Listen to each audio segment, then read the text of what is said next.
Warahmatullahi ta'ala wabarakatuh. We'll continue from yesterday, inshallah, from where we left off. What I'll do, I'll go through the Muqaddimah, the Arabic. Get the clip on mic.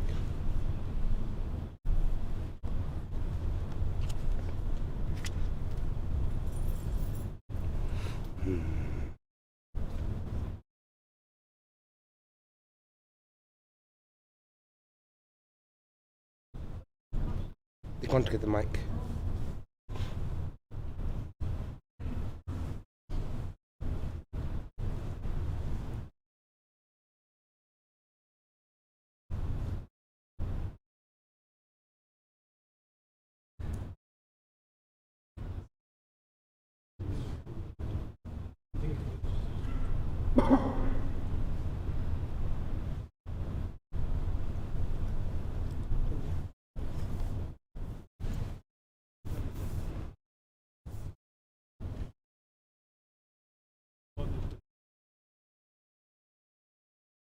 So if we just open page number 19 up.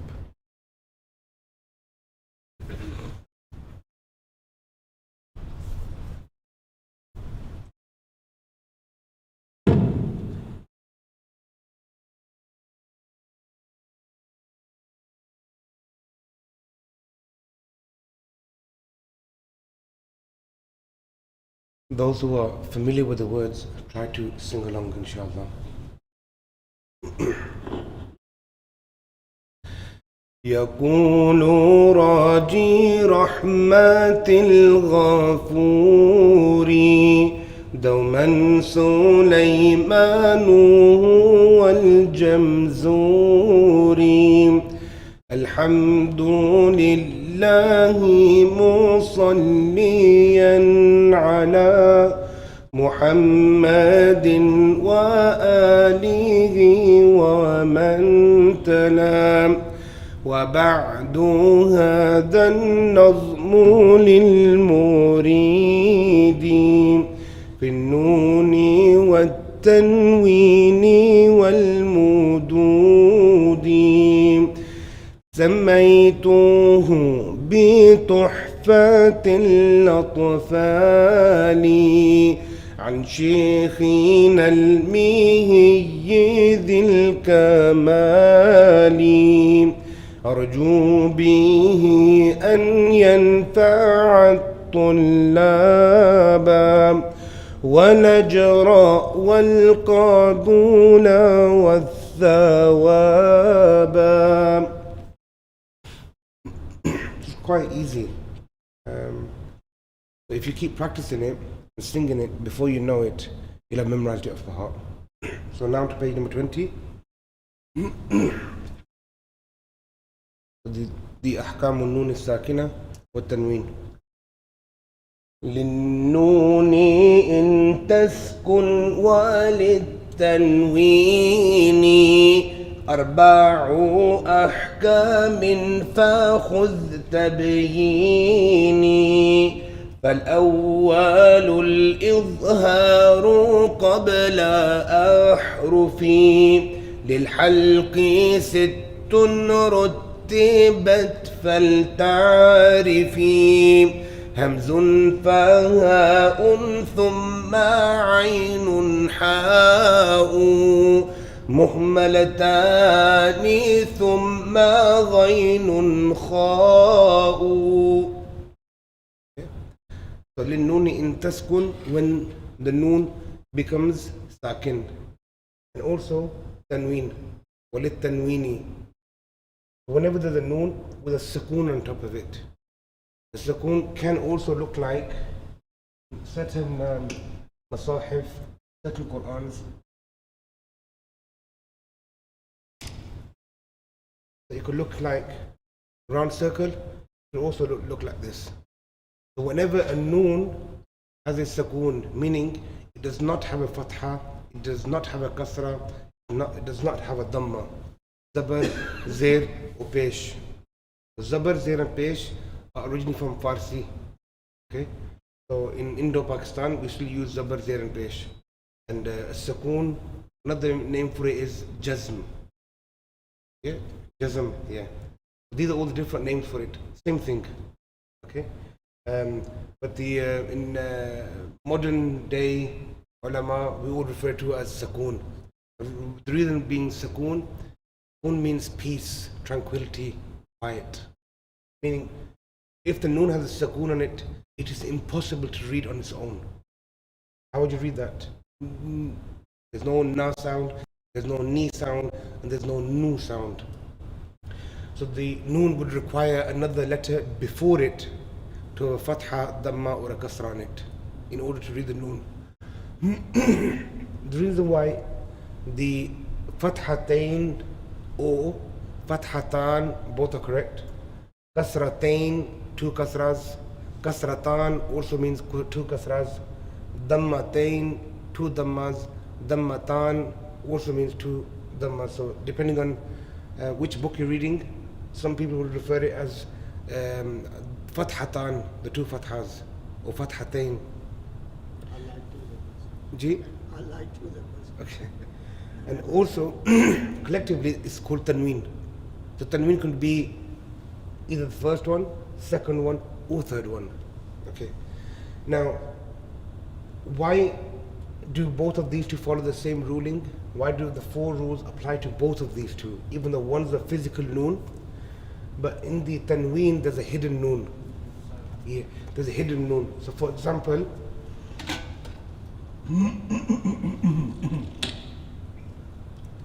say for example, that represents a letter with fathatain on top. It's same as an. Yeah? So if this letter was for example, a hamza, you recite that as an, you recite that as an, identical. There's no difference in speech. The difference only comes in the written form.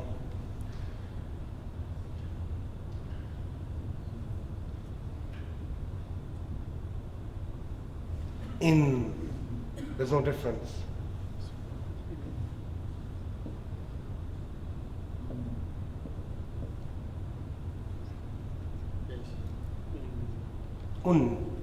There's no difference. Okay? So in ruling, all of these are identical. The difference is in the written form. Okay? A tanween will always come at the end of a word.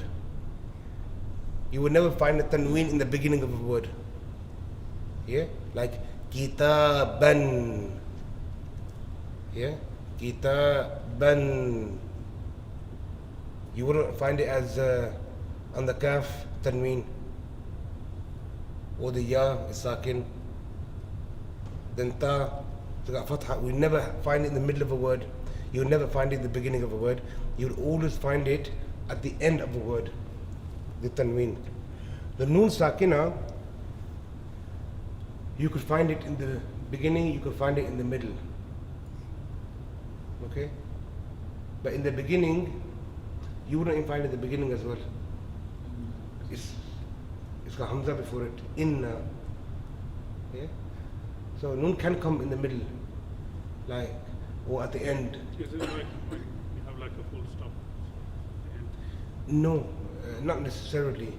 It does continue, but Yeah, so noon sakina can come in the middle of a word. Like tanzila.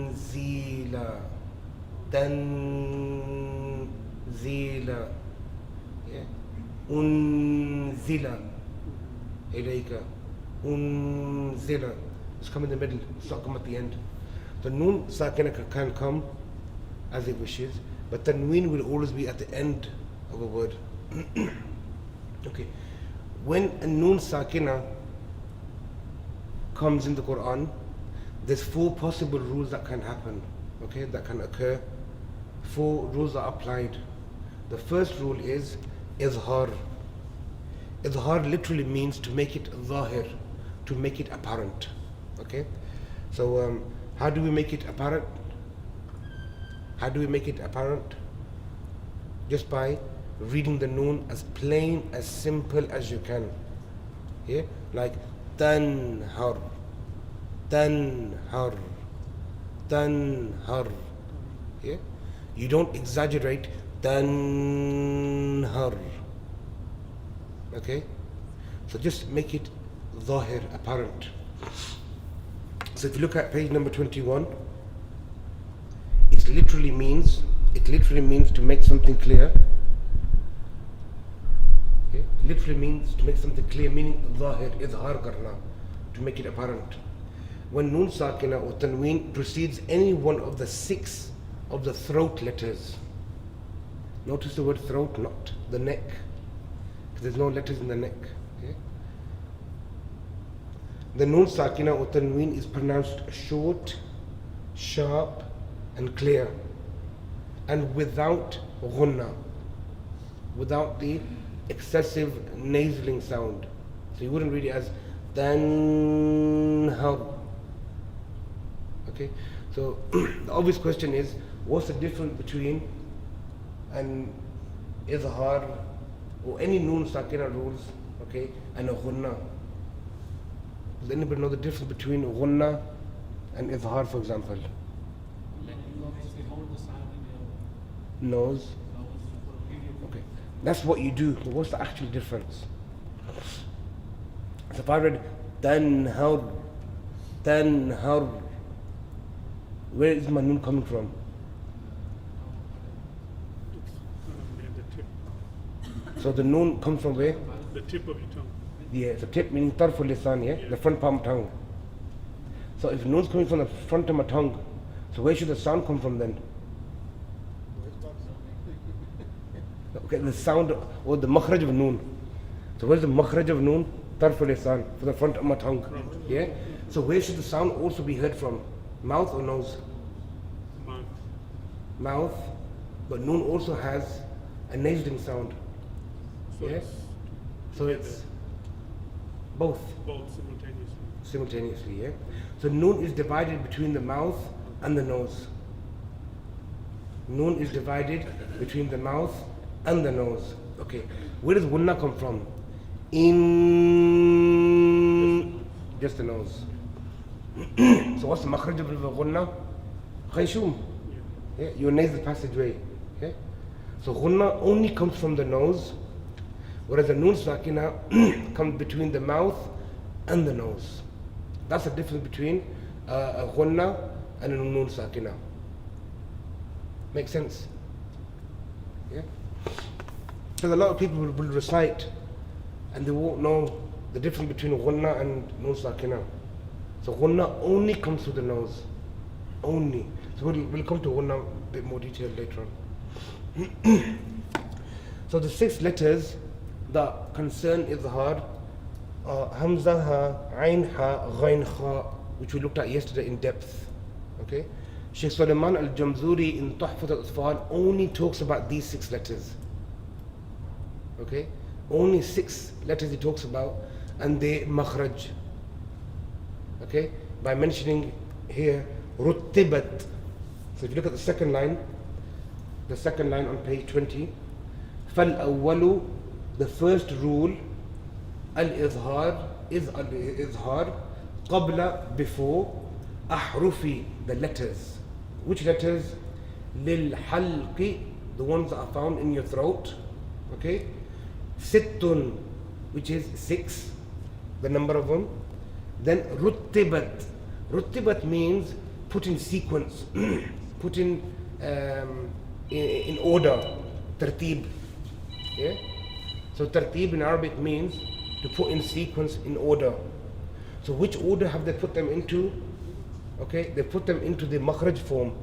Hamzun faha'un, which is aqsal halq, the furthest part of your throat, yeah? Which is your voice box. Ainun ha'u, which is your middle, wast al-halq, which is your epiglottis. Ghain and kha, the last 2, which is your adna al-halq, the closest part of the throat to the mouth. Literally the closest part. Fal ta'rifi, so that you know. So only 6 letters Shaykh Sulaiman al-Jamzuri taught us. Only 6 letters. He's not going to go through any other makharij. Why? Because we're going to cover that in the next book, in Muqaddama Ibn al-Jazari. So there's no point repeating it all again. And the key question is, why did he mention these 6? Because these 6 concern izhar.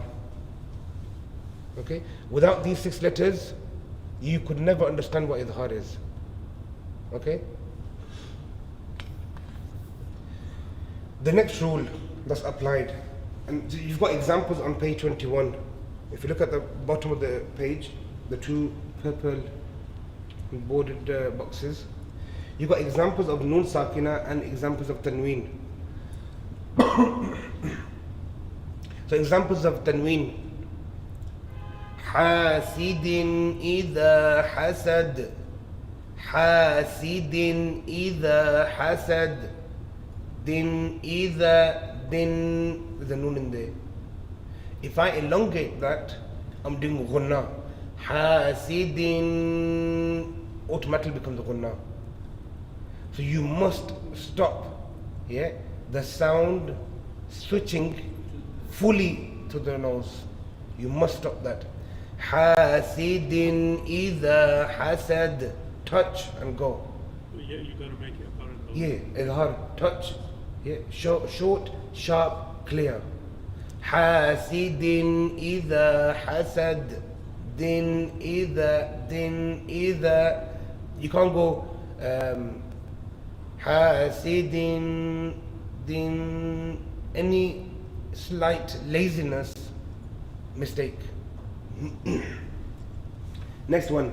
Salamun hiya.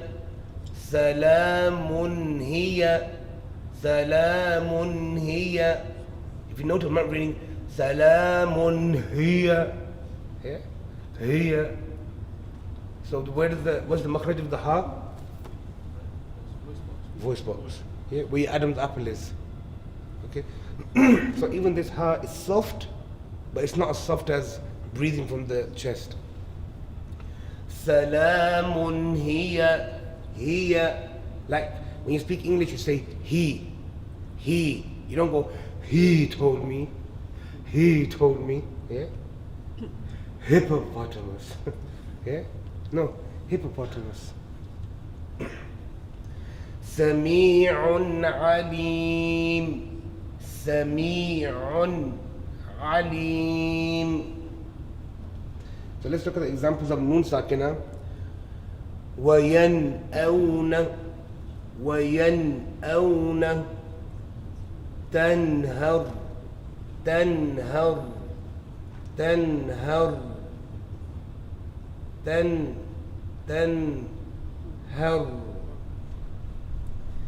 أَنْعَمْتَ أَنْعَمْتَ. Again, you don't elongate it as أَنْعَمْتَ. Short and sharp. أَنْعَمْتَ. So let's go on to on next page. You've got loads of practice words. So for those who are teaching Tajweed or teaching in a madrasa and you want to teach this book, you've got page 22 full of examples, okay, that you can go through your students with. And then you've got an exercise. What is the definition of izhar? What are the letters of the throat?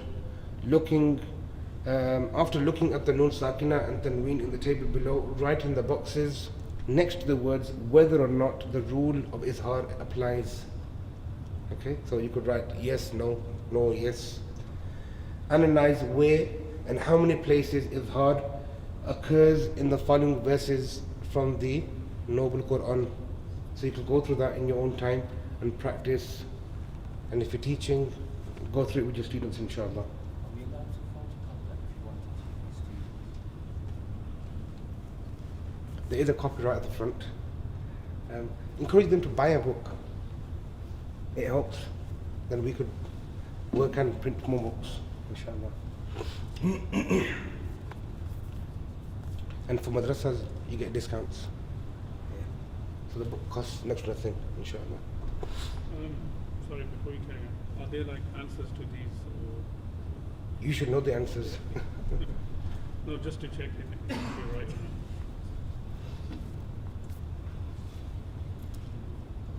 But every question does have an answer. Inshallah. So the next one now, idgham, we're going to be looking at. Okay?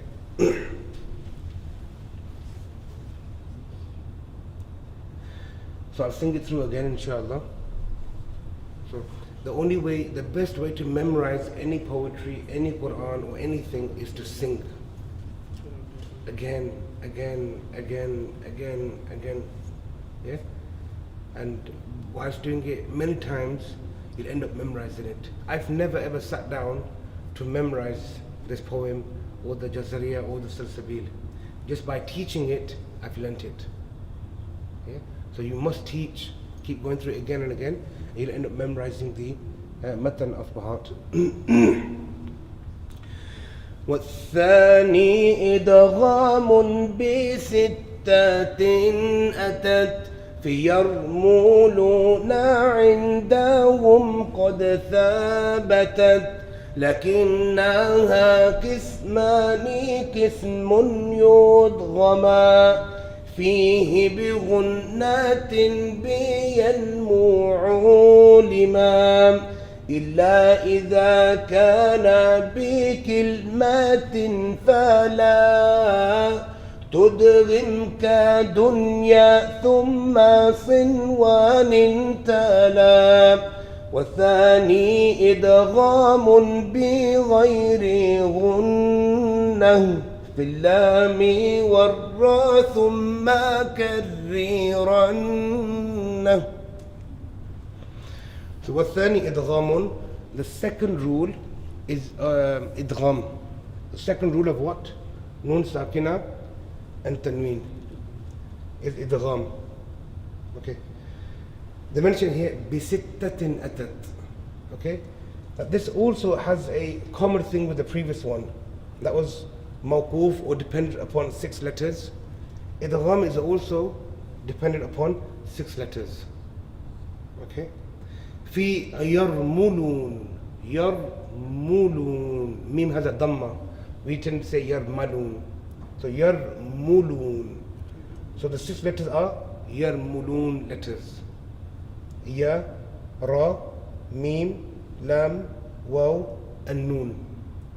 The ulama of Tajweed, they have this tendency to make things easier for the students.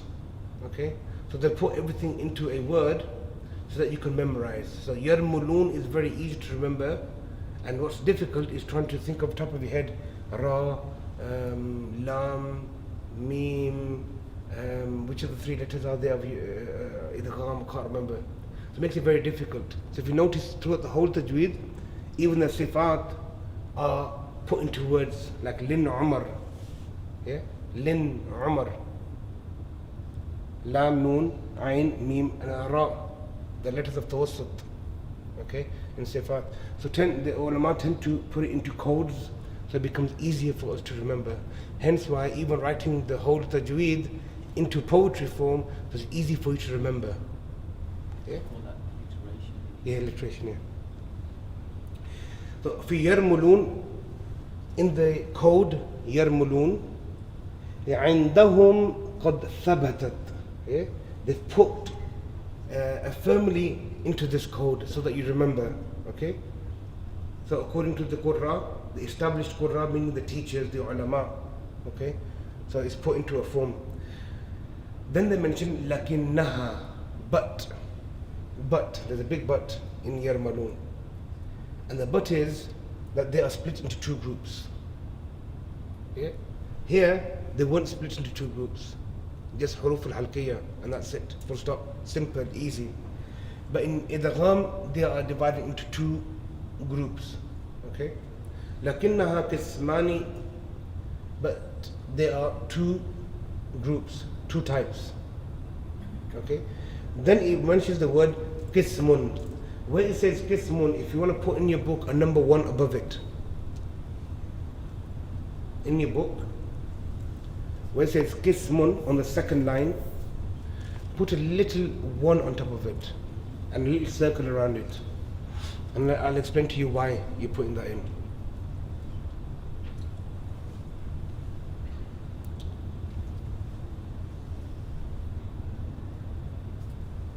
So qismun meaning the first type. Type number one. Because I've just mentioned here that there are two types. So out of the two types, type number one. لكنها قسمان قسم the first type يدغم you do idgham in the first type فيه بغنة in it with ghunna. So the first type, okay, is with ghunna. That's your type number one.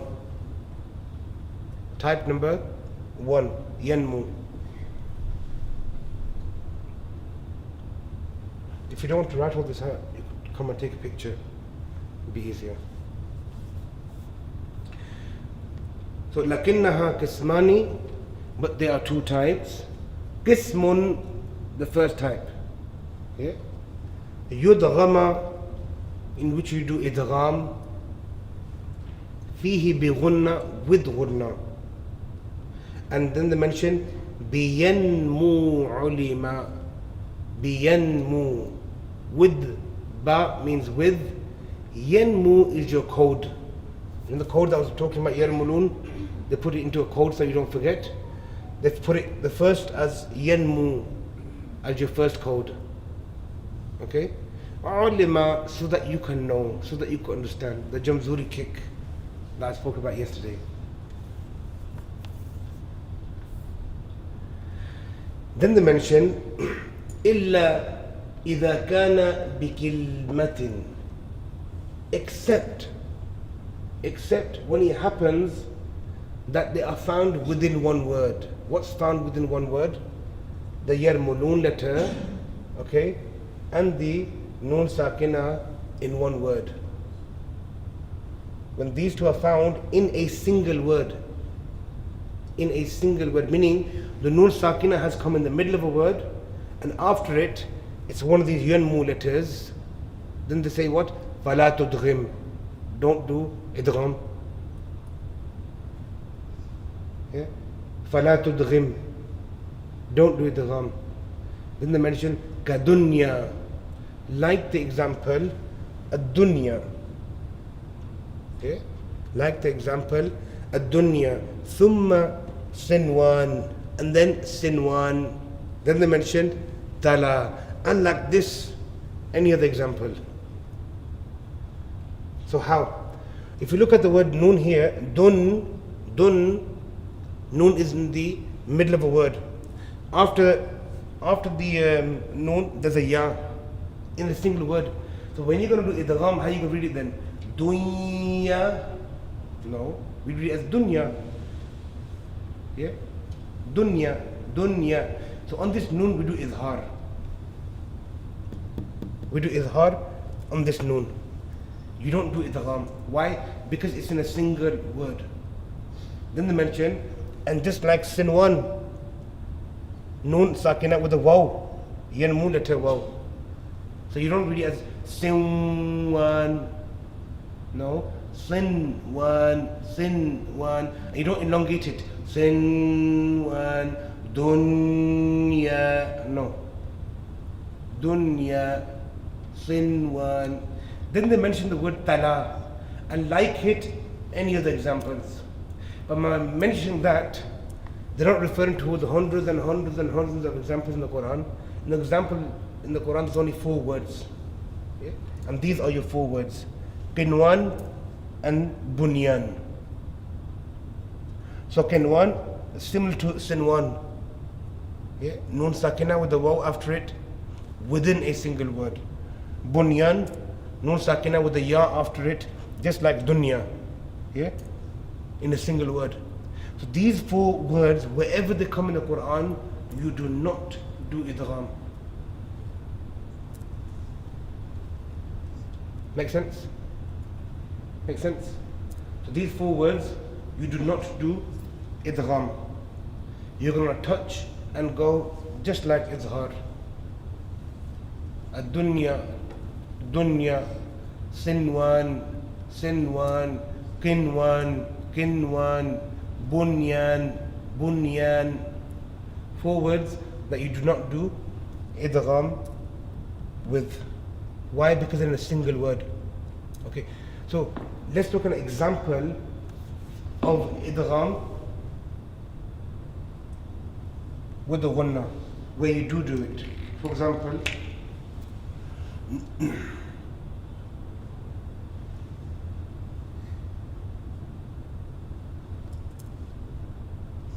an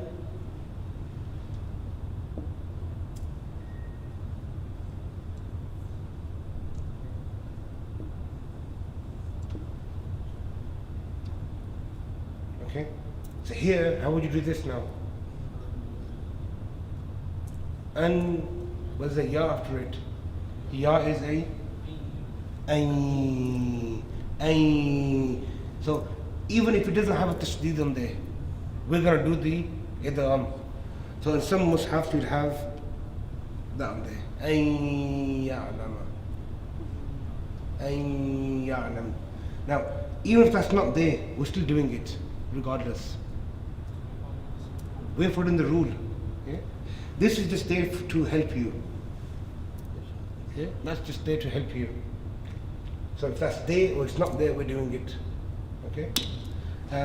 Whereas if it's in a single word, we would never do it.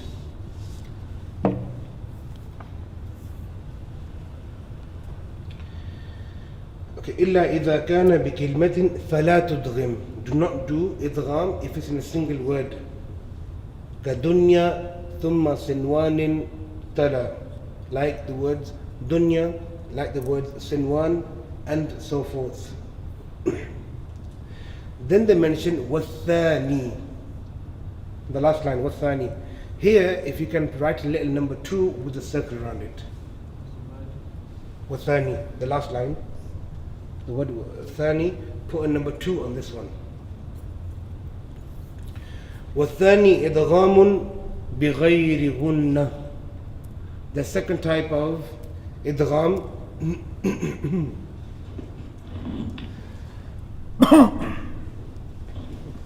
the second type of idgham bighayri gunna is without gunna. Meaning, you can do the idgham, but you can do it without the gunna. في اللام والراء ثم كررن. In the 2 letters, lam and ra, you can do idgham without a gunna. Okay? Then they mention the word, the last 2 words, thumma and then karriranna. Karriranna means takreer, the sifa of takreer. The sifa of takreer is one of the permanent sifat. Okay? It has no opposite and it only has 1 letter, the letter ra. Takreer. Takreer means to roll the tongue. This rolling of the tongue is called takreer. So they mention that when you're reading the ra and you're doing idgham, make sure you do takreer. Without takreer, you will be incorrect. Okay? This is a specific sifa of the letter ra. You know what takreer is, isn't it? When the Imam says and don't be quiet. Takreer. Something that he's repeating again and again and again and again and again and again. You know, we understood? It continues. Takreer, to roll, to continue. Yeah? Okay. Now the hukm of takreer, unlike the Imam Sahib's takreer, is that this takreer is done by the qari, by the reciter, and only the person sat next to him should be able to hear it. Not the person at the back of the masjid, like the Imam Sahib's takreer. Yeah? So no shouting, no screaming. So you don't go, Mir Rabbihim. No. Okay? So it should be so short, so light, that you must be able to hear it yourself, and somebody sat next to you, around you. Other than that, nobody should hear it. Okay? If the Imam Sahib is facing the Qibla, okay, without a microphone, and he's reciting the Quran, you should never hear the takreer It's impossible. Because he's facing the Qibla and you're behind him. And he doesn't have a microphone. So you shouldn't be able to hear it. The only time that you can hear the taqreer is if he's got a microphone. Mir Rabbihim, Mir, Tell the taqreer. Mir Rabbihim, Mir Rabbihim. So if you got if I don't have it, Mir Rabbihim, you shouldn't be able to hear it. So that's the hukm of taqreer. I was teaching in Manchester to some ulama, Tajweed, and one of the ulama said to me, Qari Sahib, this is ziyasti. This is our field, taqreer. And the Qur'an have taken it and said nobody can hear it.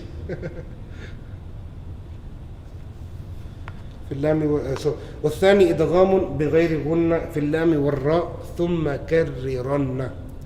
And make sure you observe the sifa of taqreer for the letter ra. Now taqreer, there's only one taqreer of the letter ra. There's no other letter in the Arabic alphabet that has this sifa. So this is a particular sifa for a special letter of ra. Okay. Now why did I say to you write number 1 and write number 2 at the two places that I told you to do so? Because when you look at the whole page, and especially if you don't understand Arabic or you're not familiar with Arabic language, when you read the first line on this page, wathani, and the second type, then you read the last line, wathani, you think, hey, another second type. So it confuses the person. Yeah? There's two thanis on the same page. One in the first line, one in the fourth line. So the first wathani is in regards to here. Izhar, type 1. Idgham, wathani, type 2. Okay? So the first thani is referring towards idgham because that thani has come after fal-awwal. Fal-awwal al-idharu qabla ahrufi. The first one is idhar after the letters. Yeah? The thani here is thani idghamun. And then the second thani, the last line, that's talking about these two here. That's type 1 that you've highlighted in your book, and that's type 2 that you've highlighted in your book. Now, in Arabic,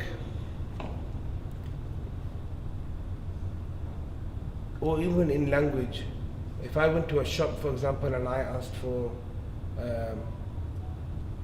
a cappuccino.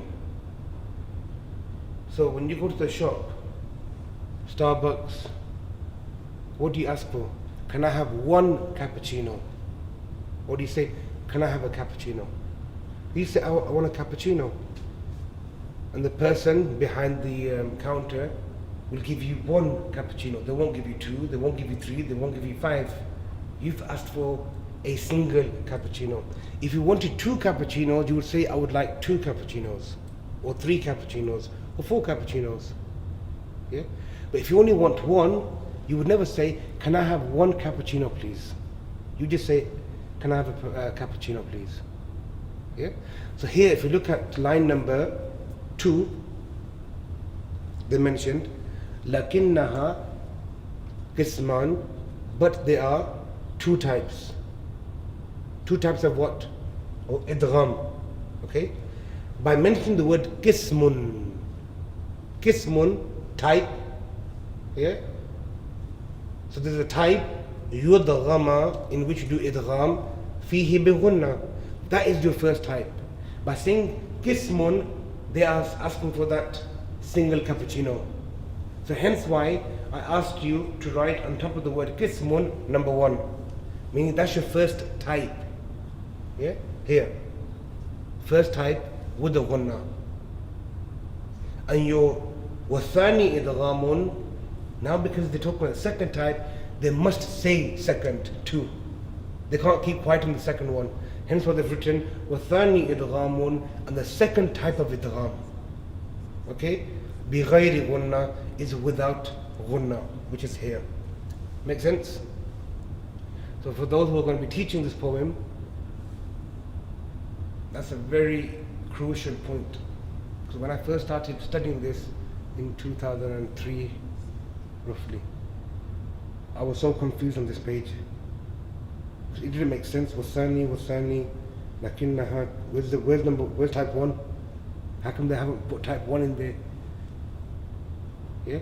Like if you look at the previous section, what we covered, on page 20, للنون إن تسكن وللتنوين أربع أحكام فخذ تبييني فالأول.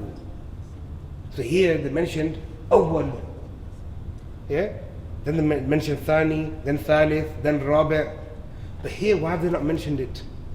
Okay? So at that time, obviously, I was only 18, 19, so I hadn't actually bought a cappuccino.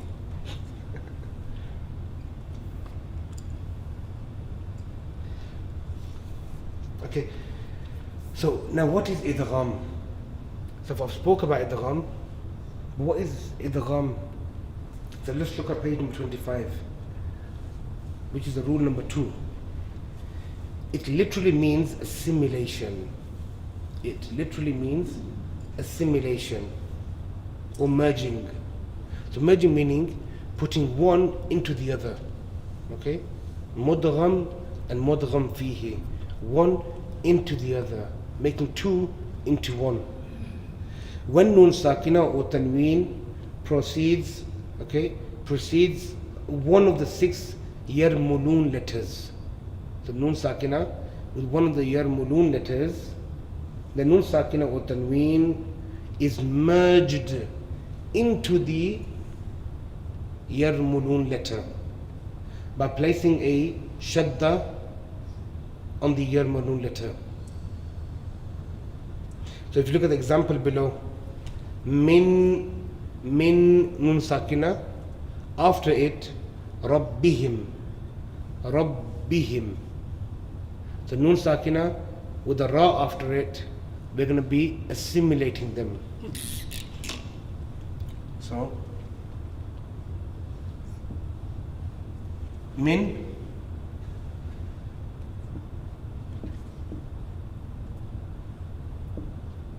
Rabb be him. From was a separate word. Min, from. Rabb be him. Okay? Rabb, Lord, him, them, they Lord. From their Lord. Min is a separate word. Rabb be him is separate. So 2 separate words. Okay? So we're going to take this nun sakina with the yarmulun letter after it. We're going to assimilate them. How are we going to assimilate them? We're going to take this nun sakina and put it inside the letter ra. Okay? Not physically, but in speech. And what we're going to do on the yarmulun letter, we're going to put a tashdid here. We're not putting it on the nun, because the first would always go into the second, and not vice versa. So you couldn't read it as, I'm going to take the ra into the nun. I read it as min nabbihim. Yeah?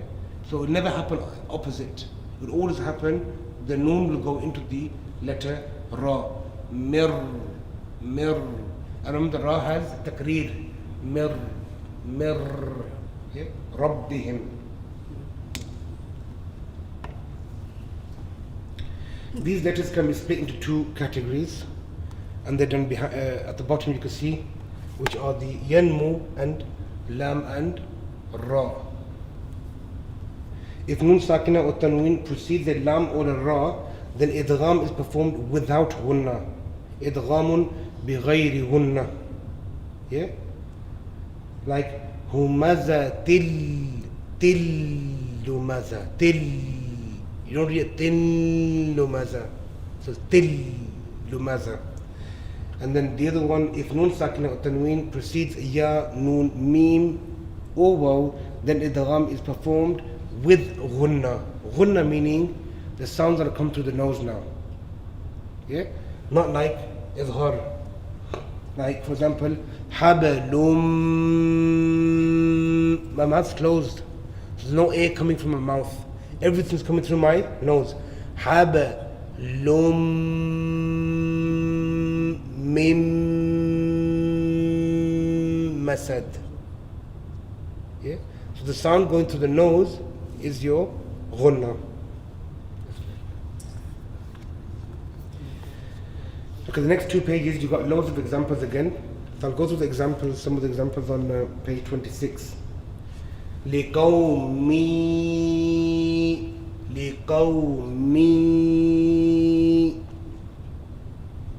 يَعْقِلُونَ كِتَابًا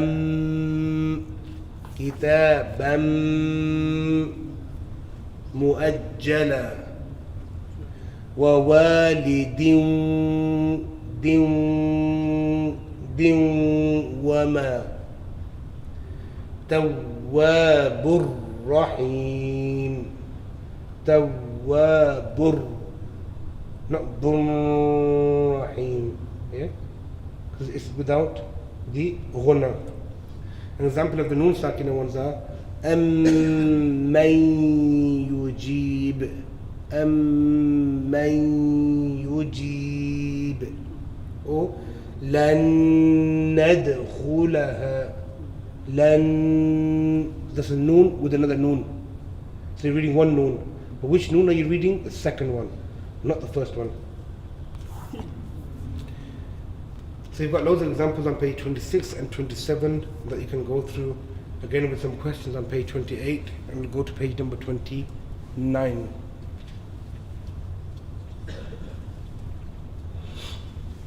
Try to go through the questions at home. So just to see if you've understood them. So now we're going to the third category, iqlab. The third one, iqlab.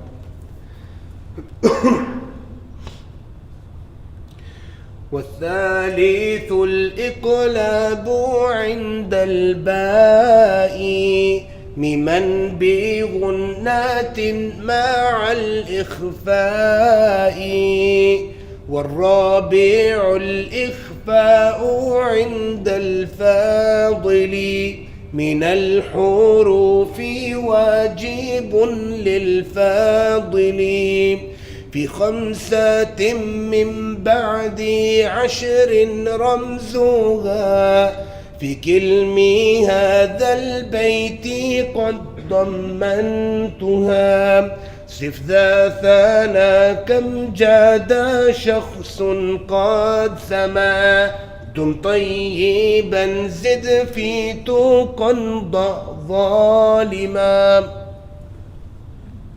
So here there's والثالث الإقلاب. The third category is الإقلاب. Okay? Al-Iqlab. So Iqlab literally means to change, to cover, to rotate. Yeah?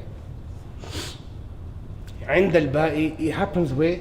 At the letter ba. So the easiest way to remember this is Iqlab, ba at the end. Which letter does it concern? Ba. That's the simplest way to remember Iqlab. Because sometimes you start thinking, Iqlab, yeah, there's a meme involved as well. What's the meme? Yeah, I think it's Iqlab that happens on a meme. So you start getting confused, students start getting confused. Simplest way, Iqlab is on the letter Ba. Okay? Now here they mention وَالثَّالِثُ الْإِقْلَابُ, and the third category or the third type of Noon Sakina and Tanween rules are عند الباء, next to the ba. Miman is a meme. Okay?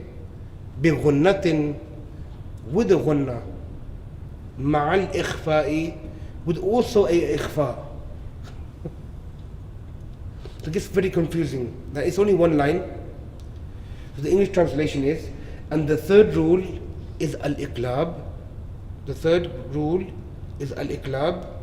When noon sakina or tanween appears next to the ba, meaning one word, okay, it ends with the noon sakina, the next word is starting with the letter ba.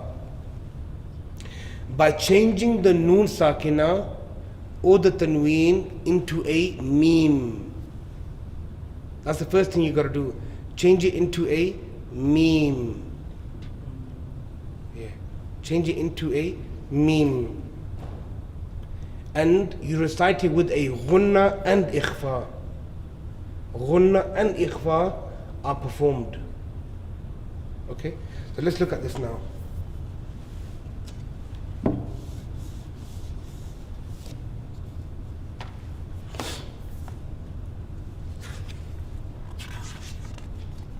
If you look at the next page, you've got the example there as well.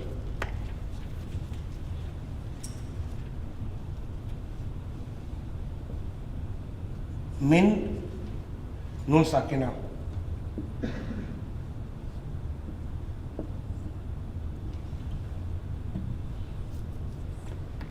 Min ba'di.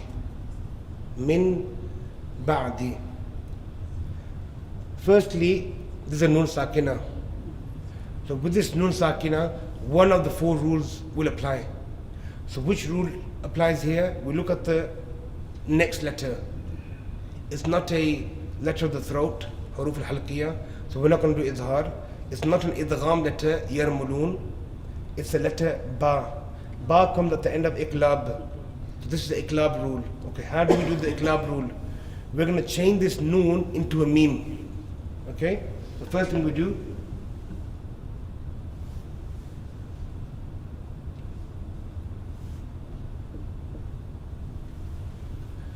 so we've changed the noon into a meme.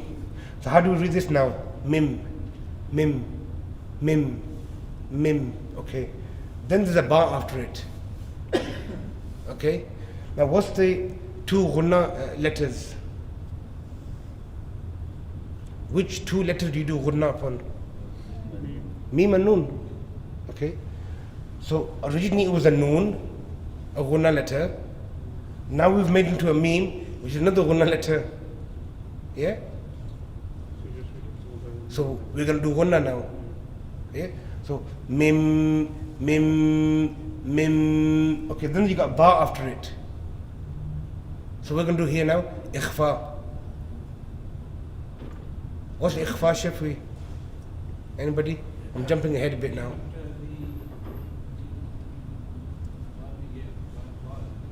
Ikhfa shafwi.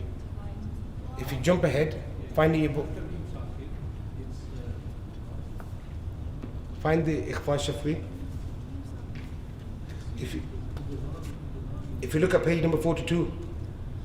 Oh, so it's not pronounced clearly. Yeah. It's sort of like If you look at page number 42. 42. Okay.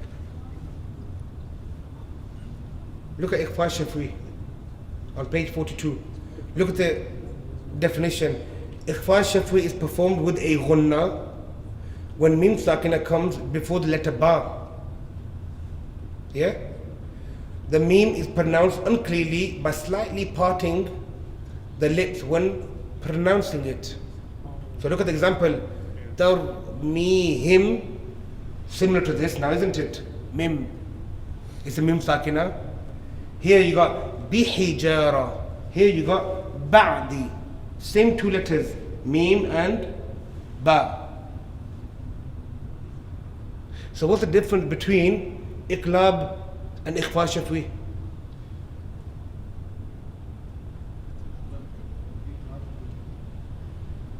Iqlab is where you replace the noon with the meme. But with ikhfa shafwi, it's like It's you already pronounce there. this, you already got the meme, you just pronounce it unclearly. Though. So what's the difference between the two then? Um, There is no difference. No difference. Yeah? Practically between idgham, sorry, iqlab and ikhfa shafwi, there is no difference practically. Yeah? But in ta'rif they're different. In definition they're different. Why? Because in iqlab you have to do a change. You change the noon sakina into a meme. So you've done something, haven't you? Ikhfa already changed it. So No, it's not changed. oh, it's already In that form. In that form, yeah. Yeah? It's already, it doesn't change. Tarmihim, here, tarmihim, that meme was never a noon. Oh, yeah. Yeah? That's always been a meme sakina. So they say that in reality, in haqiqah, they're the same thing.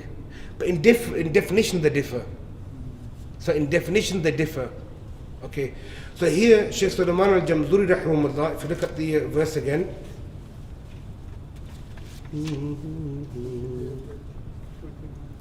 If you look at page number 29, so keep your finger on page 42 and 29.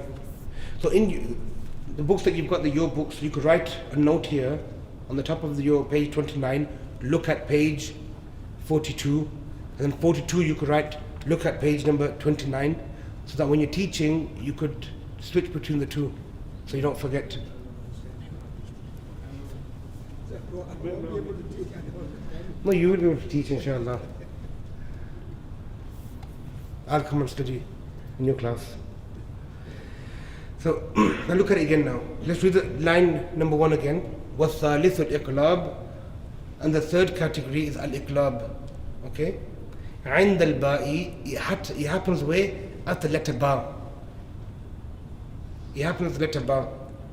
Miman, you change the iqlab, the nun sakina into a miman. After you've changed it, what you're going to do? You're going to read it with ghunna ma'al ikhfa'i. Ma'al ikhfa'i. So how are we actually doing this ikhfa? So the ghunna we understand now. Yeah? So like here, mim ba'di. So ghunna is very clear. But this ikhfa now, how do you do ikhfa? Is it like a bit short? No. But then it's ghunna then.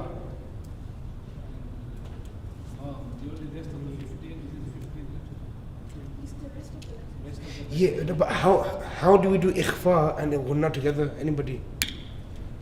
Is it simultaneously where you close your mouth and the nose and then but you just continue? No, because to do ghunna, you have to close your mouth, yeah? Yeah, yeah. Mim. So where's the ikhfa then?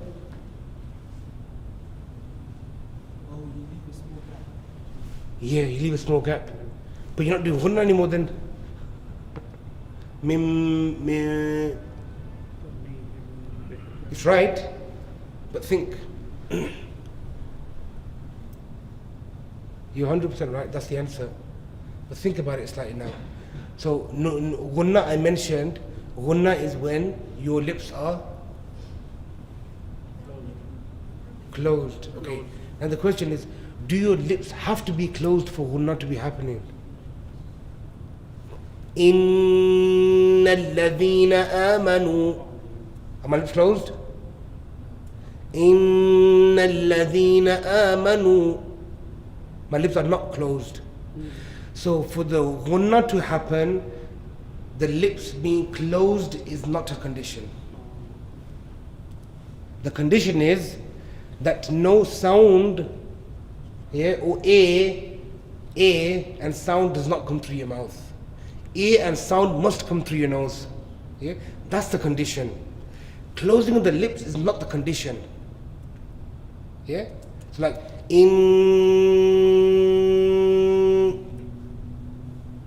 yeah?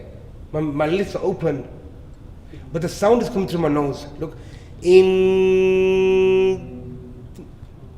It stops. So A and sound is coming through my nose, that's the ghunna. Okay, now what is ikhfa? Ikhfa is the closing. No, ikhfa is different. Now ikhfa you're doing by the way the brother mentioned, you leave the lips slightly parted, a little paper thin gap. Okay, now how do you read the letter ba? Ba, lips closed, don't they? Yeah? But how are we going to do it now? Min ba'di. Min paper gap.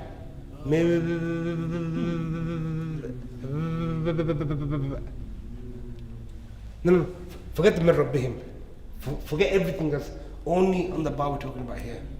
Yeah? The ghunna and the ikhfa, we're only talking about this iqlab. Ignore everything else, forget everything else. What I'm talking about here, so concentrate on this. So ghunna is done by taking the sound through the nose. Okay? The sifa of ikhfa that we're going to be doing on the iqlab is by leaving that paper gap between our lips. Min ba'di. Min ba'di. Yeah? So we don't close it. Min ba'di. If you read mim and your lips are sealed, then you haven't done ikhfa. You've done the ghunna, but the ikhfa hasn't been done. Make sense? Okay. Now I'll give you a side note. Sheikh Abdul Basit rahimahullah, when they were young, they used to recite with the lips closed. Min ba'di. As they grew older, and if you listen to the second or the latter half of the life recitations, they had a gap between the lips. Min ba'di. And that's the correct way of reciting it. Min ba'di. Okay? Now, originally, the Qurra of Egypt used to recite with the lips closed. Okay? Originally, they used to recite it all with the lips closed. And then, over time, now they've changed, and now they recite it with the lips parted. The Syrian scholars used to recite it with the parted lips. Okay? Some ulama are of the opinion that both methods are correct. Okay? Some of the ulama are of the opinion that both are correct. And some of the ulama say no, ikhfa has not been performed and the lips must be parted. No. It doesn't change the meaning, but it's incorrect. Okay? The difference in the sound. Yeah, because the meaning doesn't have to always change. Yeah, so you know when I was saying yesterday, Qari Sahib, please sit on the chair, and Qari Sahib, please try fitting on the chair. Yeah, so that meaning's changed to another meaning, but sometimes there's no other word or meaning to, like Qari Sahib, sit, and imagine I change the S into an X. Qari Sahib, gazit. What's gazit? So it doesn't necessarily have to change into an incorrect meaning. It could just become that there is no meaning to it. Yeah. So if you recite, now Quran is only in the language of Arabic. So if I wrote a verse in English for you, it's not Quran. You don't respect it like Quran. Why? It's English, Chinese, French, Spanish. It's not Quran. Quran is only in Arabic language. Yeah. Inna anzalnahu Qur'anan Arabiyyan la'allakum ta'qilun. The Quran was revealed in the Arabic language, strictly Arabic, no other language. So you could have a translation of the Quran, but it's not the Quran. Yeah? Quran is only in the Arabic form. So the Arabic form, meaning in the Arabic language. So when you're reciting it, you must recite it according to Arabic language. So you can't be reciting Quran according to your Punjabi accent. Yeah, your Mirpuri dialect. Huh? Yeah, but it's incorrect. There's another hadith of the Prophet sallallahu alaihi wasallam. The Prophet sallallahu alaihi wasallam mentioned, "Iqra'ul Quran, recite the Quran, bilisan al-Arab, in the tongues of the Arab, wa bi aswatiha, and in their voices." So don't just read in their accent. Try to make their voice as well. Why? Because imagine I'm reading Pakistani style. Alhamdulillahi Rabbil Alameen, Ar-Rahman Ar-Rahim, Maliki Yawmiddin. What's wrong with that? Tone different, accent different. And there's loads of mistakes in there. Mistakes, yeah. Even though I tried to read it according to the Tajweed. Well, as soon as I said Maliki Yawmiddin, incorrect. Why? Mim, is it a full mouth letter? No. And the sifa of reading the mim with tarqiq, empty mouth, that is a sifa lazima, permanent sifa. Mim can never be read or recited to the full mouth. It has to be Malik Yawmiddin. It has to be. There's no other way. You can't read Maliki. In Punjabi we could say, Malik, full mouth. That's in Punjabi. In Urdu, or in Farsi, fine. In Quran, you can't read Malik Yawmiddin, because what is full mouth and empty mouth? Because that's one of the most misunderstood sifas in Tajweed. If I had more time, I would go through the sifat. So imagine, okay, that's your chin, Adam's apple, that's your teeth, and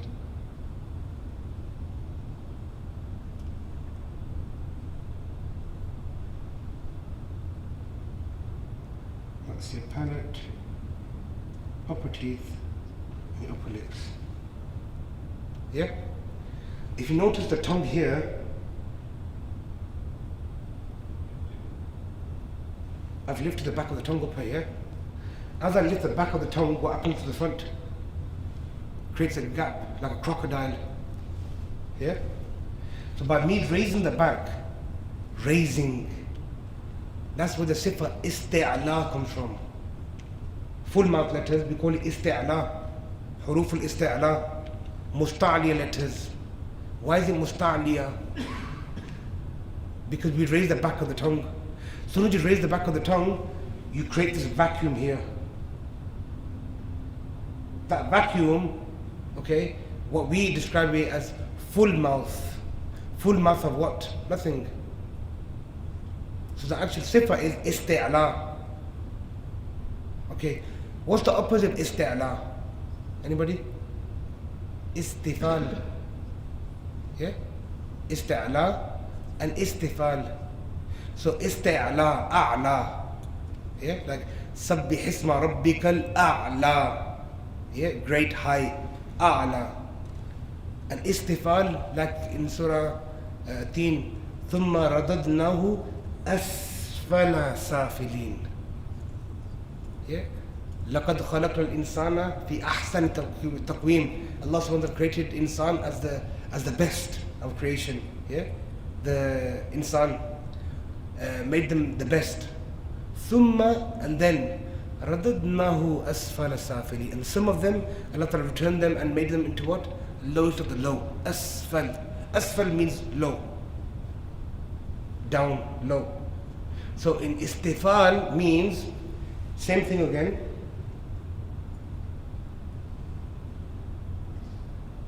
Your teeth, that's your tongue, and that's your palate, upper teeth, and your upper lip.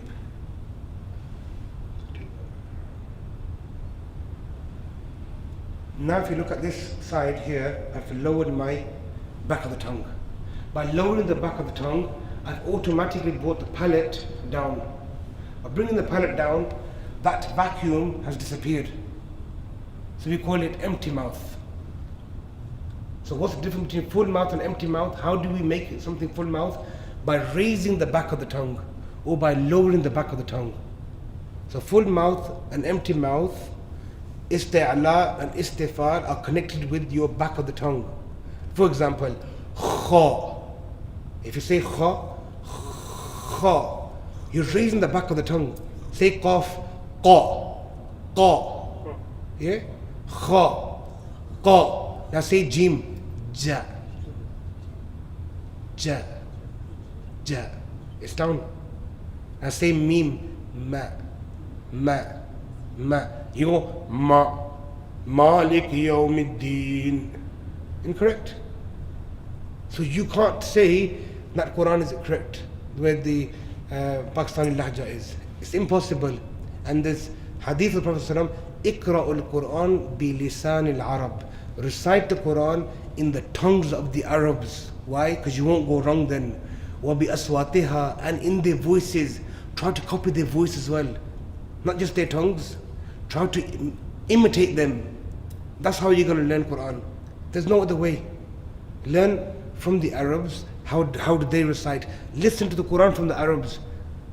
You can't recite like the Arabs without listening to them. You can't say, I'm only going to listen to Pakistani Qaris. They're better. What Arabs? Yeah? So the Prophet ﷺ is telling us that if you want to read the Quran properly, copy them, learn from them, listen to them, try to imitate them. Sayyidina Uthman radiallahu ta'ala anhu, they explained the same topic and they explained and they mentioned that by imitating an Arab, you will eliminate majority of your mistakes. For example, if your teacher is Arabic, from an Arab country, and they recite it as Maliki Yawmiddin, Maliki, and you're going to start copying them, Maliki Yawmiddin, automatically you read the meme correctly, without even knowing what you've done. Now I've just explained to you the difference. So you probably didn't understand that before. You would automatically think, Maliki Yawmiddin, there's nothing wrong with that. Yeah, because a layman, when you talk to even an imam, when you talk to them, they could never comprehend it. It's impossible. Even people who've studied Tajweed that I know, great ulama of Qira'at I know, from subcontinent Indo-Pakistan, they will still recite, Maliki Yawmiddin, Iyyaka na'budu wa iyyaka nasta'in. Iyyaka, ya, again, it's empty mouth. Iyyaka, not iyyaka. By reading iyyaka, you're reading ya, it's full mouth letter. Ji. Mm-hmm. No. So it's not 11. Yeah, it's not 11. It's a bit more confusing than that. So a simple answer would be, Allah subhanahu wa ta'ala, when He revealed the Quran to the Prophet sallallahu alaihi wasallam, the question is, was the Quran revealed once? So we automatically think, yes, Quran was revealed once. He started off with Iqra bismi rabbika alladhi khalaq, and he completed on different of opinion. Okay? Al-yawma akmaltu lakum dinakum. That could be one of the ayahs. Some people say, Idha jaa nasrullahi wal fath was the last ayah. So we automatically presume the Quran was revealed once. The Quran was revealed more than once. Quran was revealed numerous of times to the Prophet sallallahu alaihi wasallam. Numerous of times. So when we talk about the different methods of recitation, each method was revealed to the Prophet ﷺ. The Prophet ﷺ recited in that method. He never created it from himself, nor did the Makkans or the people of Medina create it out of their own dialect. So Quran was revealed numerous times. So we recite, for example, in a riwayah of Warsh. So Warsh will recite it as Maliki Yawmiddin, Malik. So short on the meme. In Hafs to recite it as Maliki Yawmiddin. Yeah? So that is nothing to do with what we're talking about here with the sifat. These are the different variations in qira'at. Even in the way that we're reciting Hafs and Asim, that's the most dominant variation of the qira'ah that is famous around the world. Even in that, there's over numerous turuq, numerous different methods. For example, in the Quran, that when you teach your children Surah Ghashiyah, be musaytir, you got a sin and there's sad and a sin there as well. So is it a sad, is it a sin? Why have they written both of them? Because it was revealed and recited by the Prophet ﷺ with the sad.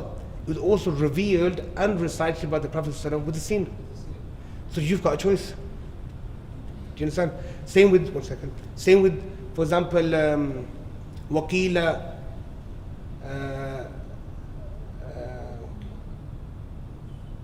Waqila man raq, Waqila marraq.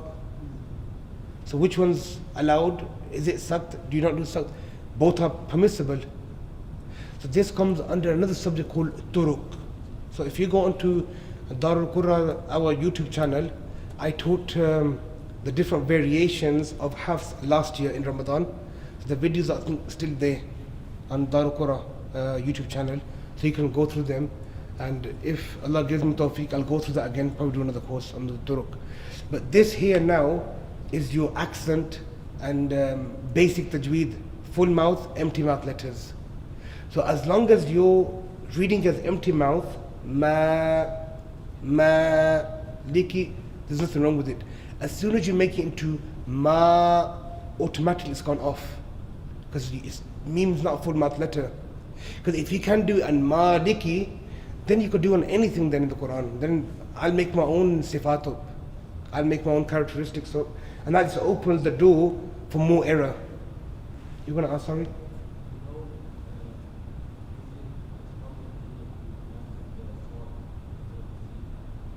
No, there's no strong opinion or weak opinion. So when you study through the Turuq, okay, you'll notice that according to Imam Shatibi, in certain places, in certain areas, certain things are allowed. Okay? So Hafs was, so I don't want to go off topic. So Imam Asim, he had two students. Okay? One was Hafs and one was Shu'bah. Okay, then Hafs, he had two students. Okay?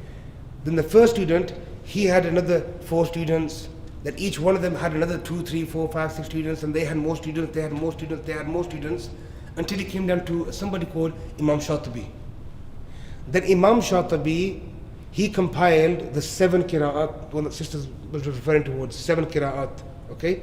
So 7 imams, and each of the qira'at. But he chose one tariq, so that's called a tariq, yeah? One path. So the way he learnt it from his teacher, his teacher, his teacher, his teacher, his teacher, all the way up to Imam Asim, he wrote that down and said, this is allowed, this is not allowed, and this is where you've got an opinion.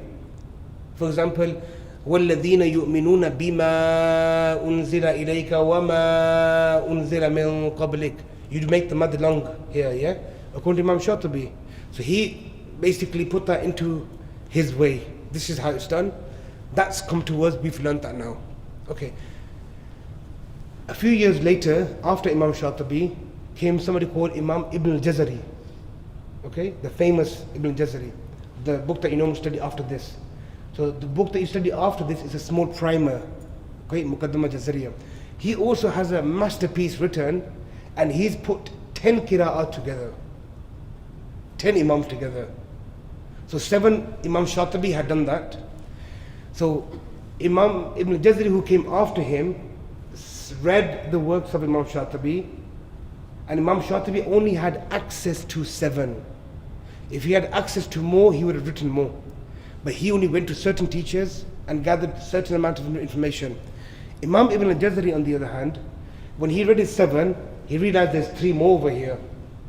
So what he done then, them 3, he compiled them together and wrote a book, okay, called Ad-Durra. So now we study Shatibiya, 7, then the 3 Durra written by Imam Ibn Jazari, and that makes 10. 7 add 3, 10. Okay, put that to a side now.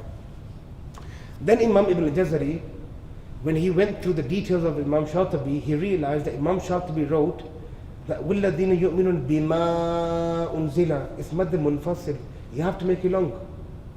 But there's another opinion over there, that you can make it short as well. The Prophet ﷺ also read it short. And the chain, remember the isnad I was talking about yesterday, the chain, the linkage, is also correct. So he realized there's so many different variations. Then Imam Ibn al-Jazari done the most unbelievable thing. He wrote the Tuhfat al-Atfal. He wrote his own 10 qira'ats all over again. Imam Shatibi 7, and the 3 that he had done for him, okay, them 10, he compiled them together, and he wrote every single variation. There's over 1,000 variations. 1,000 variations. He compiled all that together into a book called Tuhfat al-Atfal. Okay? Fi Qira'at al-Ashr.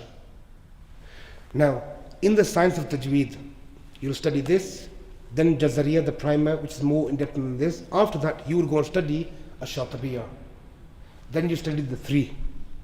So you've learned 10, and they are known as Sughra, small Qira'at, meaning you learnt 1 in each one. After that, then you'll go and study Imam Ibn Jazari's work, the masterpiece. You'll go and study that, and that's known as Kubra. So Ashara, 10, Sughra, small, meaning 1 Qira'ah in 1 tariq. Then Ashara, Kubra, same 10 qira'ats, but in every single variation you studied. Now this science is something totally different. It's very important science. It's absolutely beautiful, and it's a lifelong journey to study all of it, inshallah. Okay, I just completed my kubra, the major qira'at, only last year, end of last year, from Egypt, and I've been in this field for about 20 years now. So it's a lot to learn and absorb. But that's qira'at, that's something totally different. What we're talking about here is something totally different. This is something that a child would read correctly. If it's understood the definition, what's a full mouth, what's an empty mouth. You can't differentiate between full and empty until you don't know what it actually means. What does isti'ala mean? What does istifad actually mean? Because when you teach a 5-year-old child or 10-year-old child, you say to them, read this with a full mouth. Ustaji, how do you do that? Qa, qa. He doesn't know what he's doing. Qa. So when he's reading, for example, wal qamari, qama, ma. No, it's qa, ma, ri, wal qamari, wal qa, ma, ri. So see how the mouth's transforming. That has to happen. And that's where the beauty of the Quran comes into it. Yeah? Like for example, talaha, talaha, talaha, talaha. Talaha actually sounds like ta. Yeah? Talaha, talaha, with a smile, talaha. So you can't mix the two up. There's no way you could be lenient on somebody who doesn't differentiate between full and empty mouth. And full and empty mouth is one of the first things that we teach a child. These are the full mouth letters, these are empty mouth letters. Make sense? Okay, so iqlab. So the noon, so the ghunna was sound to the nose. Yeah? Sound to the nose. But there's no condition that your lips must be shut. Closing the lips is not a condition. Like in mouth open. Inna alladhina amanu. Okay? Inna alladhina. But here, when you're reciting page 42, tarmihim, lips closed, it shouldn't be closed. ترميهم بحجارة ترميهم بحجارة. Yeah, so you got to do the ikhfa shafwi. The ikhfa meaning you leave the little tiny little paper-like opening, and by leaving that paper you're performing the ikhfa, and the sound is coming through the nose.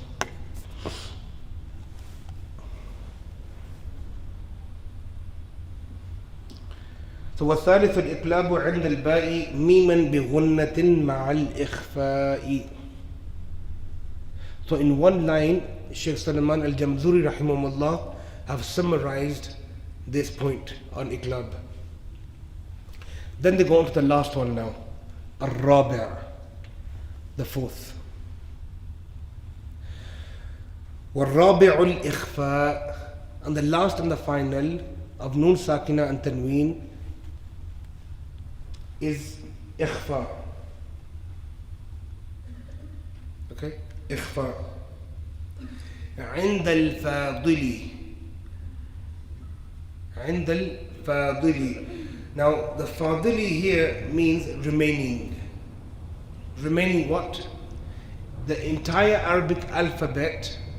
Okay, entire Arabic alphabet minus the 6 letters of izhar, minus the 6 letters of yarmalun, minus the letter ba. Okay, the remaining letters fadili are ikhfa. Yeah? Yes. So the remaining come here. So in total, how many letters in the Arabic alphabet? 28. 28. Minus 6. Minus 6, that's 12. Minus 1, that's 13. 13 minus 28 is 15 letters. 15 letters of ikhfa. Okay? So ikhfa minus what we've covered, the remaining letters are ikhfa. Min al-hurufi, from all of the letters. From all of the letters, the remaining letters are of ikhfa. Wajibun, are necessary. Lil fadili, again. Now here, in the first half of the line they use the word fadili. The second line they also use the word fadili. ورابع الإخفاء عند الفاضل. Yeah. Then من الحروف واجب للفاضل. So what's the difference between the two fadils? Okay. The first fadil, they are referring towards the remaining letters. The remaining letters. The second fadil, they're talking about alim, fadil, meaning learned, educated, meaning those who understand. Again, the Jamzuri kick. Yeah? So the first fadil, remaining letters. The second fadil, meaning the learned people, the ulama. Yeah? They've done your calculations for you. You don't have to worry about it. If there's 6 here, a 6 here, and a 1 here, yeah, measure 13, remaining of 15. These are learned people. They've done the job for you. Tajweed's been put together. You got no worries, just learn it. Then they mention the next line.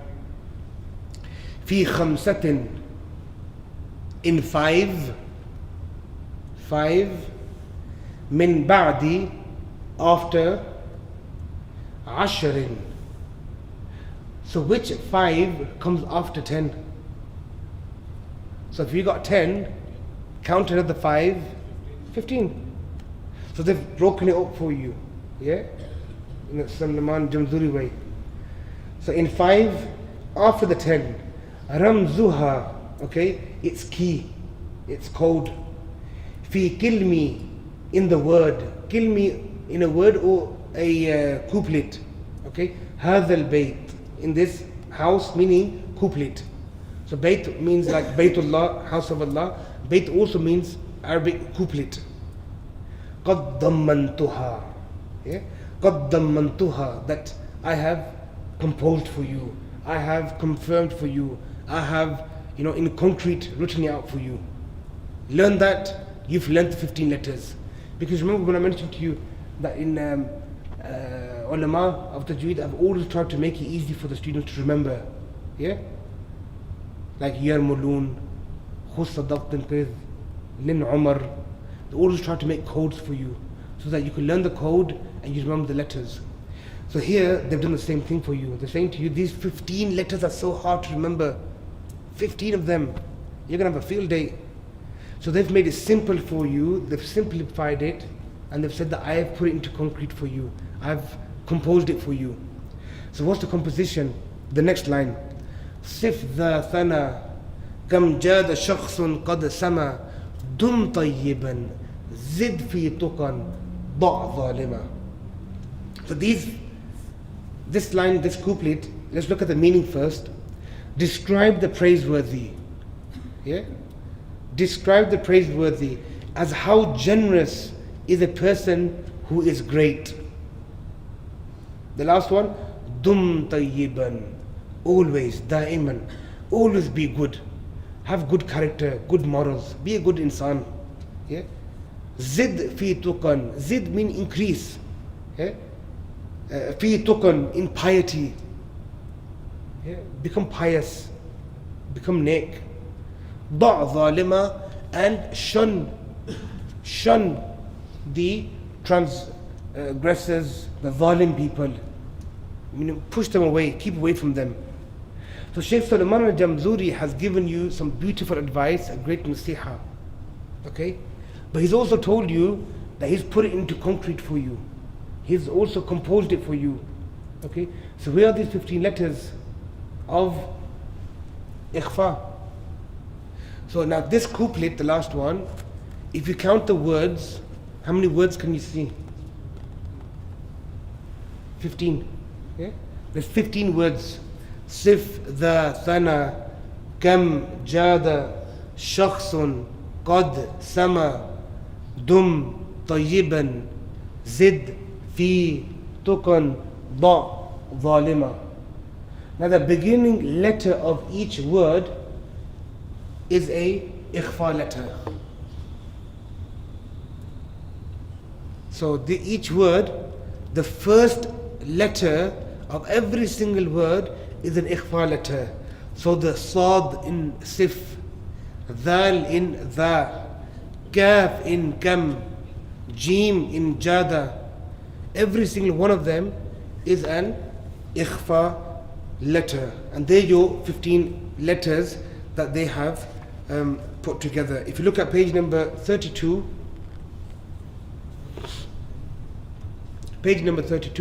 they've been highlighted for you in red.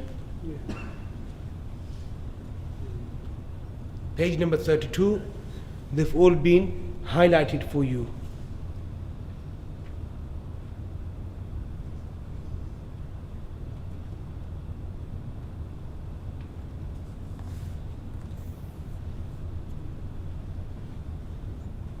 Yeah?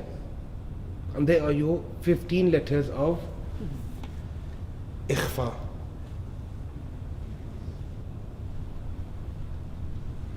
And if you look at the red round circular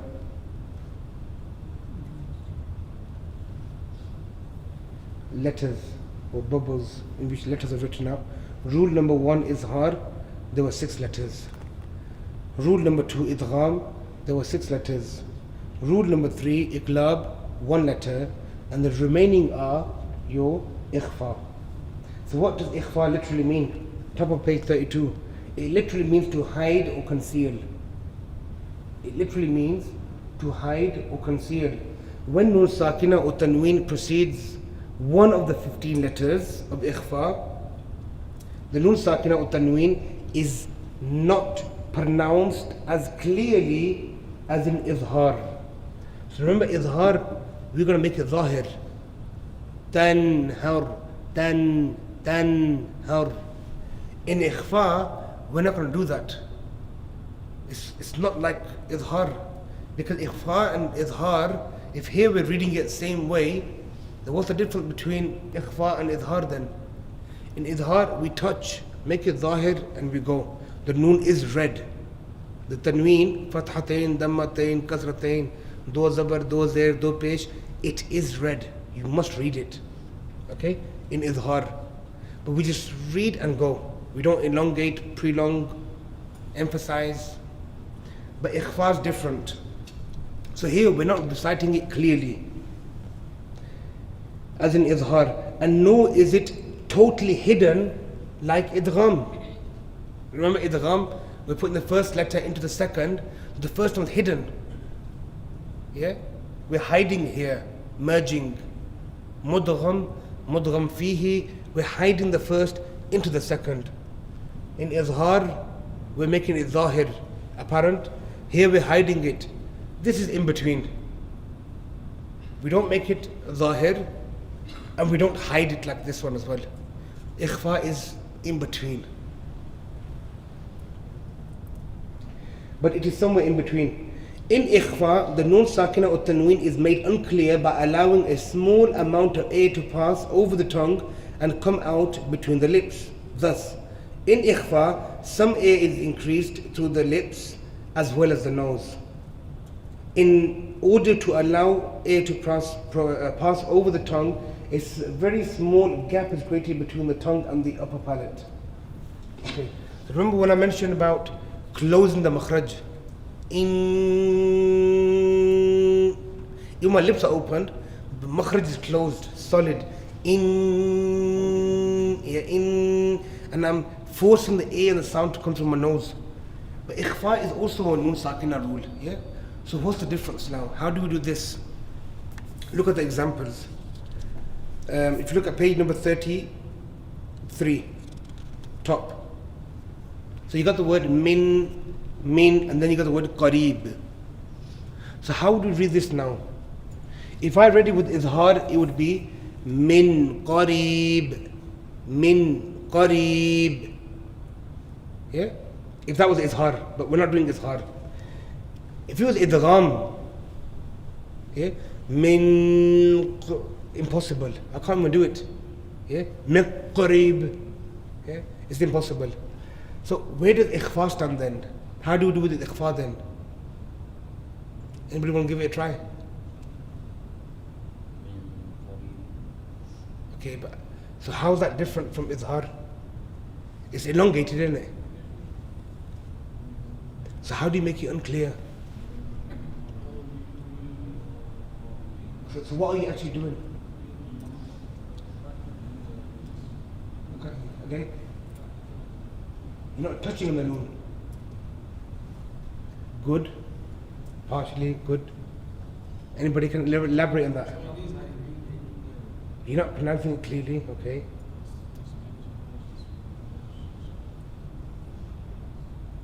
Yeah, so basically the air split. The sound is split between nose and mouth. That's without any argument here. Because if not, you'd be doing ghunna on it. That's the difference between ikhfa and ghunna. Ghunna would be min qarib, min qarib. That would be ghunna. So how do we get the ikhfa?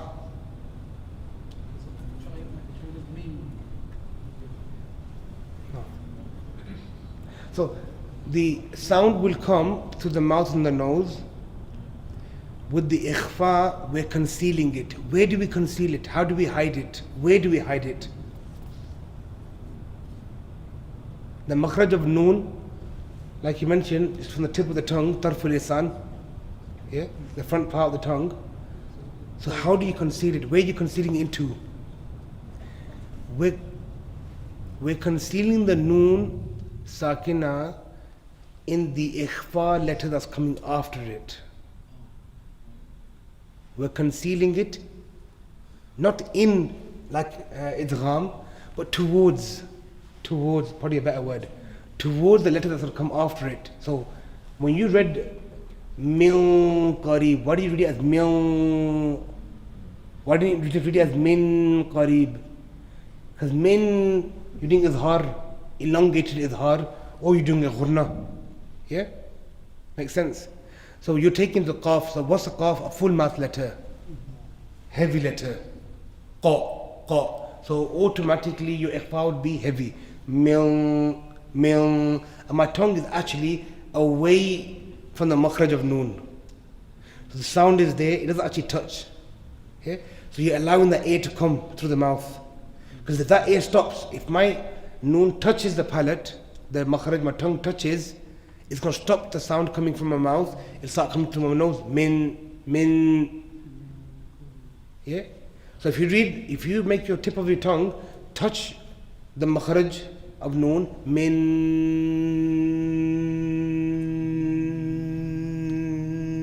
comes to the nose. So you have to leave that slight gap between the tongue and its makhraj of noon to allow the sound to resonate between the mouth and the nose. Yeah? So you're splitting it. So min qarib, min qarib, min qarib. That's in the letter qaf. Let's look at another example. Rasulan shahida. So how would you do it here now? Rasulan shahida. Wrong. Because I've just done the ghunna. So now, where's the makhraj sheen? Shh, shh, shh. Rasulan shahida. Rasulan shahida. Rasulan shh. I'm ready for the sheen.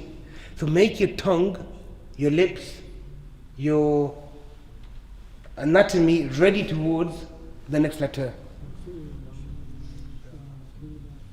I'll give you a good example. I don't think it's written in here.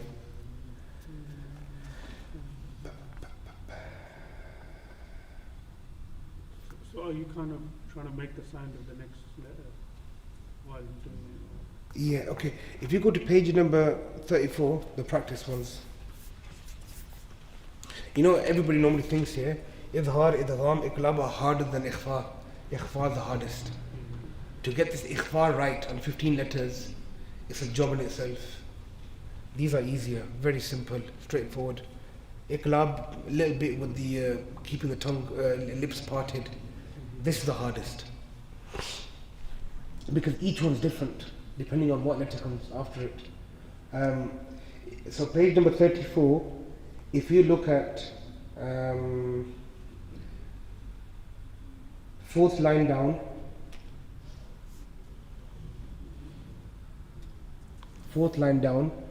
and try to look at my lips, yeah, and how I'm going to recite it. وتكون الجبال كالعهن المنفوش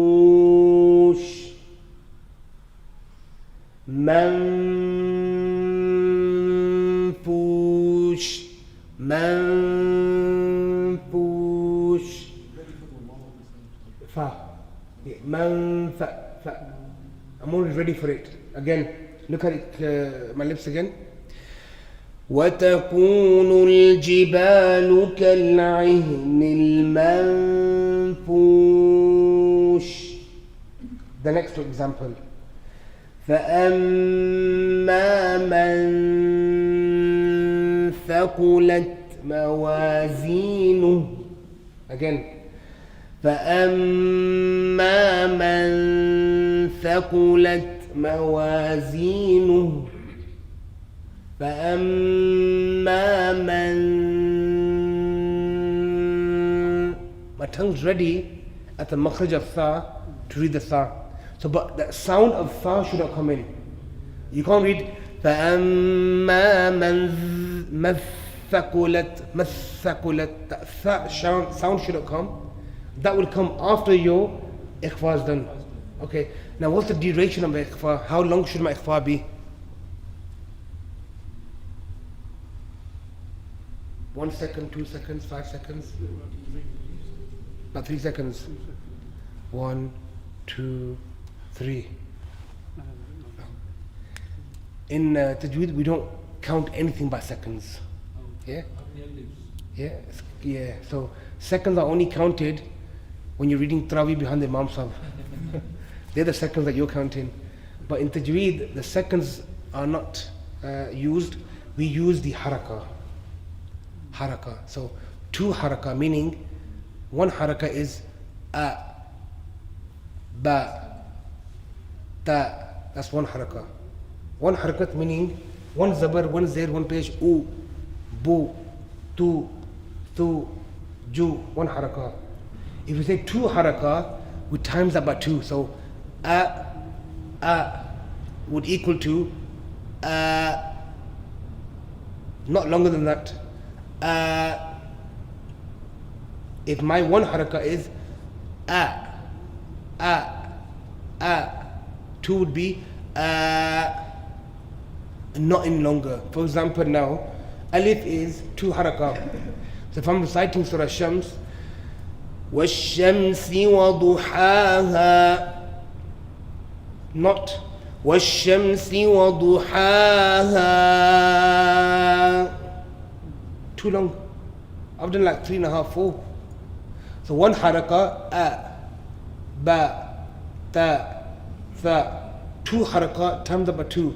وَالشَّمْسِ وَضُحَاهَا وَالْقَمَرِ إِذَا تَلَاهَا وَالنَّهَارِ إِذَا جَلَّاهَا وَاللَّيْلِ إِذَا يَغْشَاهَا وَالسَّمَاءِ وَمَا بَنَاهَا. It sounds pretty short, yeah, because we're used to Qari's going banaha and over exaggerating the madud, yeah. So we're used to that. So 1 haraka, 2 haraka, you need to know the duration. Okay, can that ever differ? Can my 1 haraka be different from your 1 haraka? Can it? Of course it can. It's not a watch. So a stopwatch, is equal for every Joe blog, yeah, regardless. It's one stopwatch. But we're not measuring by the watch, we're measuring by an individual person's harakah. Now, I might be a very slow reciter, so I might be reciting it as وَالشَّمْسِ وَضُحَاهَا. Wash, my waw fatha wa is slow. Wa, so a, ba, ta, fa. Automatically my mud will become longer now. Yeah, so it depends on my own personal tempo. Say for example, if I was reciting the Quran for Taraweeh, yeah, والشمس وضحاها والقمر إذا تلاها والنهار إذا جلاها والليل إذا يغشاها. Very short. But now imagine if I'm reciting tilawat in a mahfil, I'm not going to recite that speed, am I? So when I slow my speed down, my each harakah will become slow. Automatically my mud will become a bit longer. So if I was reciting slow, like والشمس وضحاها والقمر إذا تلاها والنهار إذا جلاها, automatically everything gone slow. So hence why a Qari would recite the Quran as slow as possible, so he can make it as long as he can and put extra, flavor to it, extra melody, make it sound nice. So you go Allah at the end and £10. Yeah? You get a little earner. So you're going to do that. Okay? So as soon as you're reciting fast, every letter is short, your mud will become short. If you're reciting in a slow tempo, your mud will become longer. Make sense? So, 2 harakah. Now, depending on my, each of my harakah will depend on my ikhfa. So, I'll read both ayahs again, the same ones. So, I was over exaggerating just to show you what I'm doing. Like, manfush. So I'm over exaggerating to make it clear for you. So this is how I would recite it. وَتَكُونُ الْجِبَالُ كَالْعِهْنِ الْمَنْفُوشِ منفوش. My mam should be the same length as my jibal. Alif is also 2 harakah, same length. So listen to my jibal carefully, the alif after the ba and the noon. And same with the wataku, the waw. Same 2 harakah. وتكون الجبال كالعهن المنفوش. Each one consistent. This consistency is mandatory. Because if I'm reading very fast and then one of them I make longer than the other, it is incorrect. It takes that beauty away from the Quran. Yeah? And anybody who distorts the Quran in any way, form or shape, Quran will send lanat upon you before anybody else does. Our Qurra will recite incorrect. We will still say Subhanallah, Subhanallah, MashaAllah, MashaAllah. He's reading wrong, Subhanallah. We're going to say that. But Quran itself will be sending lanat upon you. So consistency is very, very important. Now the question is, how can I ever get that right? How would I know that I'm reciting it right? That comes back to what I mentioned yesterday about isnad, where the student must recite to the teacher. The teacher listens, and I'll be able to tell, yeah, it sounds right. I think that's a bit too long. Shorten it. So you must recite the whole Quran to a sheikh, somebody who has the ijazah from his teacher, his teacher, his teacher, his teacher, back to the Prophet ﷺ. Without that, there is no other way. No other way. You can't just pick up a Tajweed book and say, I've read the Tajweed, yep, this is 1 harakah and this is 2 harakah, and then start reciting it. وتكون الجبال كالعهن المنفوش. No. We just distorted the Quran. That's like somebody calling you a name and expressing your name, like if your name is Iqbal, Iqbal. You get offended the way he's pronouncing your name. Same with فَأَمَّا مَنْ duration 2 haraka. فَأَمَّا مَنْ ثَقُلَتْ مَوَازِينُهُ. Now here look, Zinu is also 2 haraka. Mawa 2 haraka. Z 2 haraka. So فَأَمَّا مَنْ ثَقُلَتْ مَوَازِينُهُ. Mawazinu. Same. Don't go mawazinu or mawazinu. Wrong. Consistency. Inshallah. So that brings us to the end of your Noon Sakina rules. Any questions? So tomorrow we'll continue on to the Ahkamun Noon and Mim Mushaddadatain, which is the Tashdid, the Ghunna. It's very simple. And then we'll go on to the Mim Sakina rules. But any question on what we've talked about? Part of the course that would it require that we recite Quran to No, so Tuhfat al-Atfal is only the matn. Okay? So it's only the matn in this, it's the theory, not the practical. So practical, depending on where your locality is, if it's based in Small Eid, try to find a teacher in Small Eid that you can recite the whole Quran to. you need to find somebody who's got more sort of knowledge base to do Yeah, somebody who is, no, the Imam Sahib, they have ijazah in Quran. So you can recite the Quran to the Imam Sahib here. Imam Sahib, just sat there. Imam Anis. Yeah, so you could probably get a little circle together, maybe after one of the salahs, sit down and recite the Quran. And same with the sisters, if you know a sister, maybe speak to the management here and then have a circle and have a sister, female sheikha to sit down and you recite the Quran. The way they teach in Egypt is where you start. So the teacher will sit with the circle and you will recite, say for example, Surah Fatiha, Fatiha, Fatiha, Fatiha, all the way around. Now when they start the Surah Baqarah, first page of Surah Baqarah, second page, third page, fourth page, fifth page, sixth page, seventh page, eighth page, ninth page, and they keep going around till they complete the whole Quran. And it's known as the Maqra'ah, and this happens in the Masjid of Imam Hussein radiyallahu ta'ala anhu. It happens in Jamia al-Azhar, Sayyidah Nafisa's Masjid, Sayyidah Atika, Sayyidah Ruqayya, every single masjid in Egypt. In the morning after Salat al-Fajr, they have a Maqra'ah. Okay?